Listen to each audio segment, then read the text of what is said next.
8 November পুরীর জগন্নাথ মন্দিরে এমন একটি আশ্চর্যজনক ঘটনা ঘটে যেটা দেখার পরে সবাই হতবাক।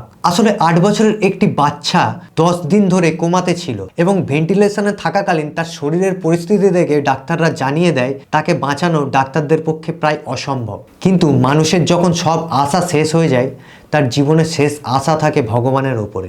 ডাক্তারদের এমন কথা শোনার পরে তার বাবা সেই বাচ্চাকে সোজা কোলে তুলে জগন্নাথ মন্দিরে চলে আসে। এসে জগন্নাথ মন্দিরের দুয়ারে রেখে তার বাবা প্রার্থনা করতে শুরু করে। সেই বাবা হাত জোড়ো করে প্রভুর কাছে প্রার্থনা করে, হে প্রভু, এই দুনিয়াতে যদি সবচেয়ে বড় কেউ ডাক্তার হয়ে থাকে সেটা হলে তুমি।